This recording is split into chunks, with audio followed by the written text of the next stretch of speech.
Today I am demoing my second guitar. This is a Carvin BOLT-T. It's basically modeled after the Fender Stratocaster, and there are many variations to this series of guitars. The bolt, all it means is this, that it has a bolted on neck. If you're familiar with Carvin guitars, a lot of them are neck through bodies, which it just means that it's a one-piece guitar. All right, these bolt guitars means it's two pieces. You know, the body and the neck, two separate pieces bolted together becomes one. Like I mentioned in the DC 127 video, the demo, is that the good thing is if your neck gets messed up or whatever, you just unbolt it and put a new neck in there and you're good to go. But if it's seriously destroyed and it's not a bolt-in neck and it's a one piece, then you'll have some big issues. So let's talk about the BOLT-T. BOLT-T is basically Strat single coil pickups. This one has a Wilkinson tremolo system. It's got a 5-position switch. 1, 2, 3, 4, 5. Okay, this is your volume knob. This is your tone. And this little switch here allows this middle pickup to be it activates, I think, all 3 of these pickups, possibly just these 2 and not the middle one, I'm not sure, but it switches it basically from a single pickup to humbucker mode, and you can hear the difference. I'm sure you can hear that. All right, so let's continue to talk about this guitar. If you look at any old classic Strat, you'll see basically this is what you're going to see: a classic sunburst paint job. This area here is clear. You can kind of see some, I don't know how well you can see some wood grains there, but it's very nice when you're able to look at it. It looks like honey. It's got a nice color. This neck is one of the things that I really like about the Carvin. This is the HB series headstock, this style, HB series. I like this a lot because it looks like the old vintage Fender Stratocaster, guitar headstock. But this kind of has a modern twist to it. It looks really nice, I think. And I don't know if you can tell, but you can, if you look closely, you'll see some of these flowery patterns on here. Okay, you'll see some on the headstock here, and you'll see a little bit better here, these little knots on the fretboard. This is what they call bird's eye maple. Has these little knots in there that creates a very nice flowery pattern to it. I think it looks really cool. It's great on a maple neck.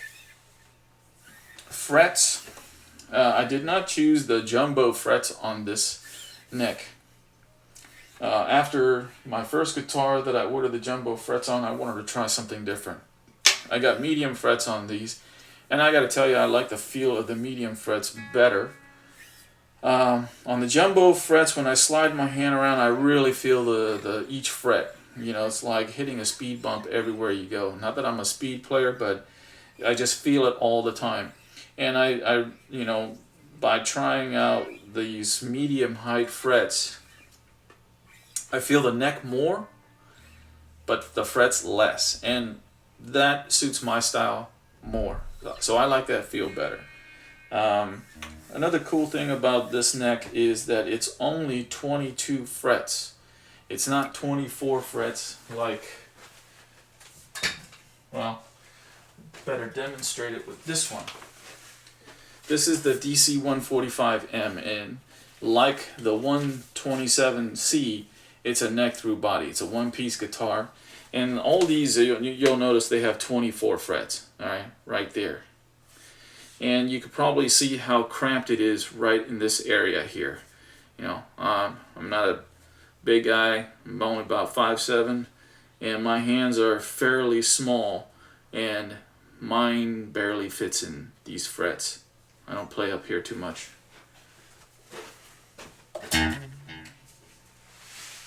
But as you can see, with the 22 frets, they seem to fit a lot better, or at least more reasonable. Alright. I don't feel so cramped up here as I do with the 24 fret neck. They also come with these. These are standard pegs for the Carvin. It has a little dial on each one of these. What they do is they clamp the strings here, making it easier for you to string them. You notice up here the headstock doesn't have a string tree.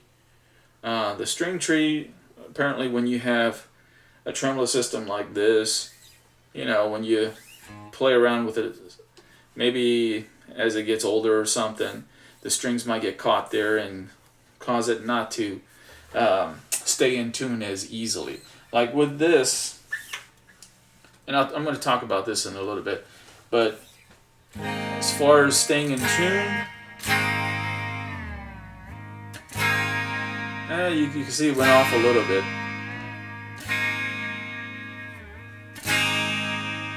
Alright, so that's the flaw of a tremolo system like this when you don't have a locking nut here, is that the strings, as you use the bar, you push down on the bar, it's going to loosen the strings. The strings are going to move this way, and then when you bring it back, they may not come back all the way, causing you to have these. See?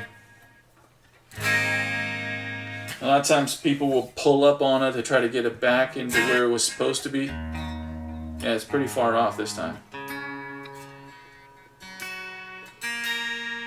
So what we'll do is we'll we'll tune it just before we try to do anything with this. But let me just finish talking about this guitar. Let's see, talked about the neck, standard pick guard. Yeah, most guitars you see now, they have this cutaway right here. And what I like about that is it's become standard. The great thing is your body sits where it needs to when you have that cutaway there. So with that there, you won't have the corner of the body digging into your rib cage. And not only that, it's standard now that all guitars have this sloped area right here. So it makes it more comfortable for your forearm to rest on it. The old styles used to have squared edge to them, and they kind of dig in your forearm after a little while. So these are the little subtle design changes that have made these modern design guitars so awesome. This is a fairly lightweight guitar. It's lighter than the DC-127 that I demoed before. But again, it's not so light that it moves around on you. I don't know if you noticed that, but this bar came out. This is the Wilkinson tremolo. You can see a little black sleeve right here. It's made out of plastic.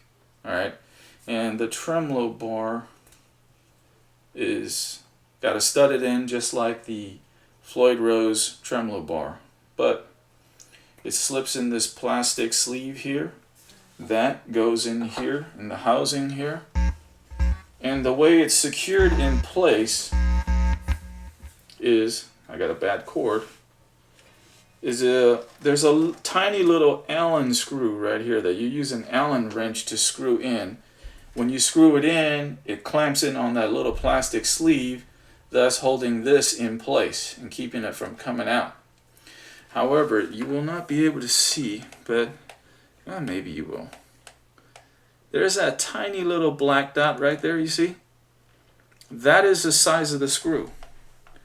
And you have to use this Allen wrench. Let's see if I can give you a better, maybe bang my guitar again. Alright, that is the Allen wrench. I think it's pretty poor design. It's way too small, in my opinion. Try to get this in there. It's a very awkward angle, very awkward position. This is so thin it actually bends a little bit. It's just not the best design as far as I'm concerned. I can easily lose this. Not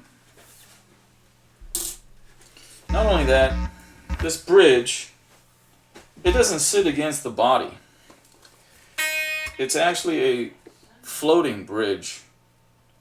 So, because it's floating, again, like I've explained with the Floyd Rose, you know, it's a kind of a pain in the ass to tune it and retune it as the strings relax and so forth. And especially if it's not a locking nut tremolo system, it just adds to the difficulty of keeping it in tune all the time because of the way the strings slide back and forth. So it's like you really don't want to use this all that much, and if you do, you know, you're going to have little detuning issues like this, and you may want to have play on it just so you can pull it back into tune. Anyways, I prefer to not mess with it. That's pretty far off. Okay, so that's the Wilkinson tremolo system. I much prefer the Floyd Rose just because you can fine tune on this side and you can lock the nut down. With this, I really don't want to use it all that much. Like I said, you know, the little screw thing, I don't really care for it. The angle of the bar is kind of high as far as I'm concerned. It just feels kind of awkward, like your hands are so far away from the strings when you're holding that bar. With the Floyd Rose, it's much closer. Okay, so let's do some tuning and then we'll play around with the sounds.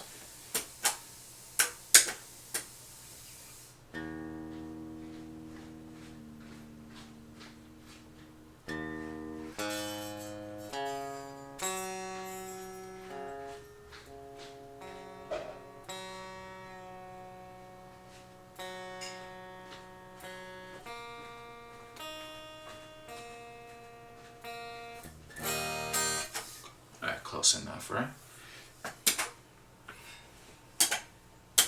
So, clean sound. The single coil pickup, what made me choose this is I never had a single coil pickup guitar, so I really wanted to give it a try. As I demonstrated in the 127C, it's got a humbucker that you can flip a switch to turn it into a single coil. However, I'm not sure which one of the two, you know, when you have this humbucker, you got two pickups, one closer to the bridge, one further away. When you switch it into single, I don't know which one gets activated. It might be the one closer to the bridge or it might be the one further away from it. But this, as you can see, it's further away from the bridge. Not only that, it's angled slightly. Okay, you can look at these two that are straight up and down, and this one is just slightly angled. I imagine through many years of, you know, designing these types of guitars and this type of pickup that they figured out that it sounds better at an angle like this. I don't know what the difference is, but I'm sure there's a lot of thought process that went into angling like that and the distance away from the bridge. Okay, so with that, you even though you can split a humbucker into a single coil, just a different position and different angling, stuff like that, you're going to have a slightly different sound. So,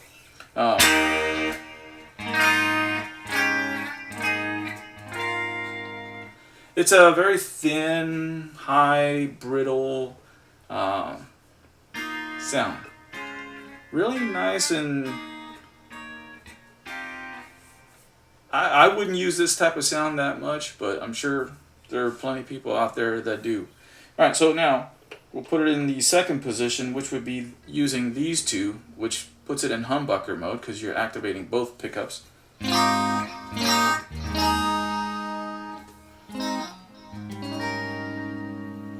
Okay. Here we're using the middle pickup and middle pickup only.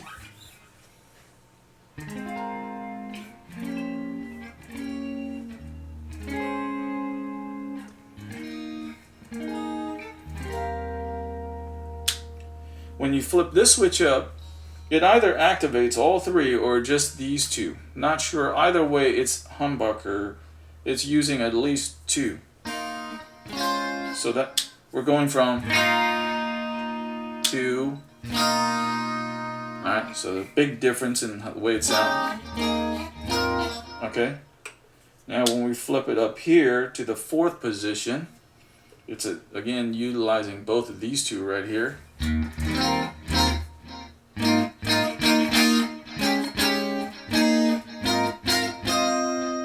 Okay. All the way up, just the neck. Okay.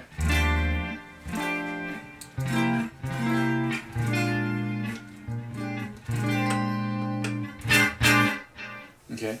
And if you were to turn the tone knob all the way down, you'd get a very bassy sound. Alright. Not too many people use that sound, I don't think.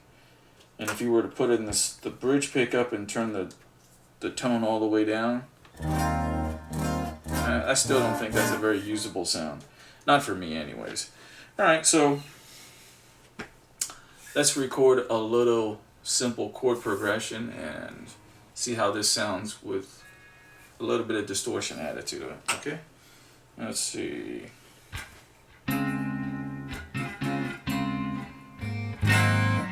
See if I can get this on the first take.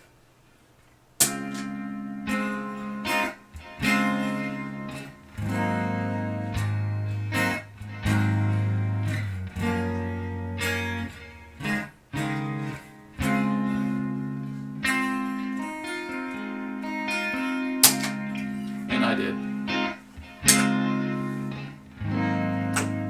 So we'll start with the bridge.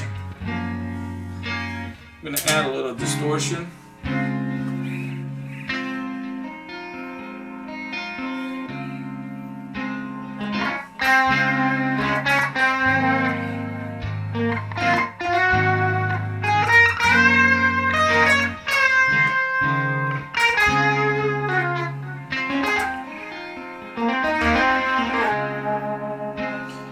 And then we'll put it in between these two right here.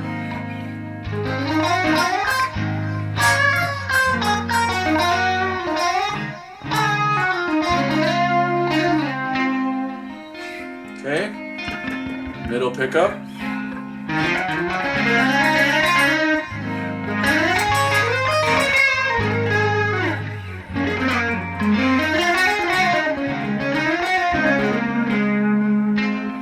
Alright, so we'll flip it up and put it in humbucker mode, right?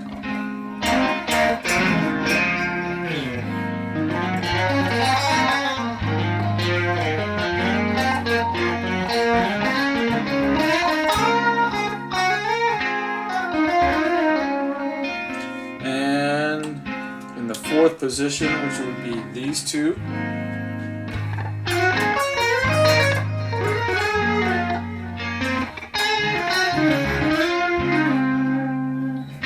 And my favorite, the neck pickup.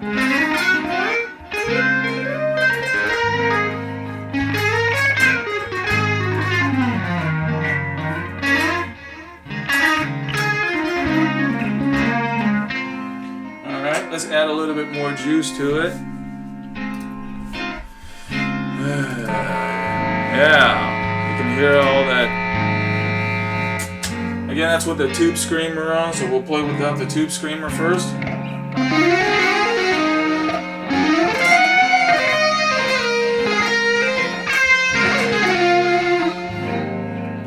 These two.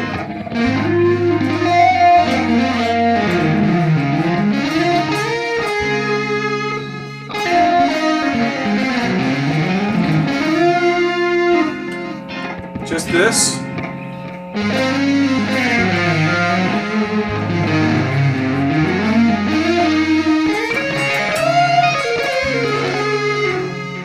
Put it in a humbucker, immediately it gets quieter, right?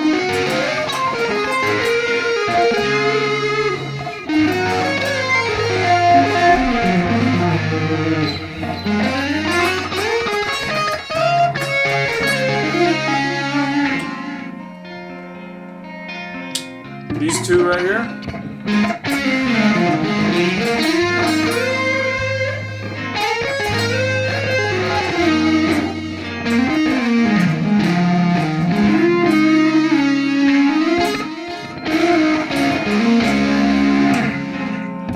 favorite.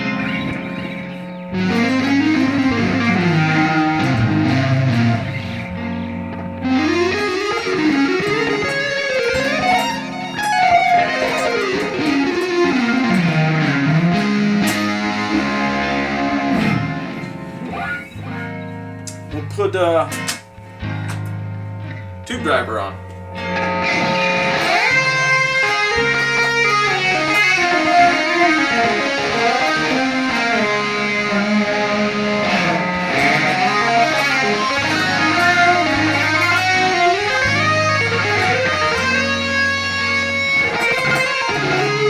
These two.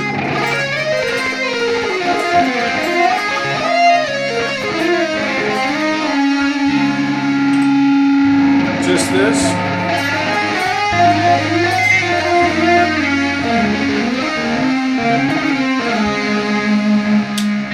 In humbucker mode.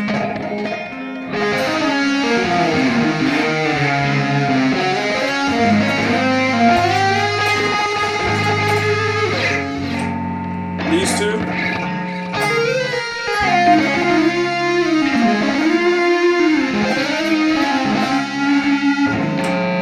Just the neck.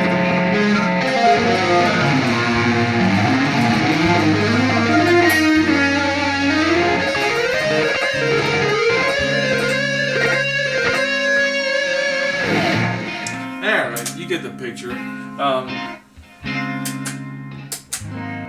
Fantastic guitar, super classic.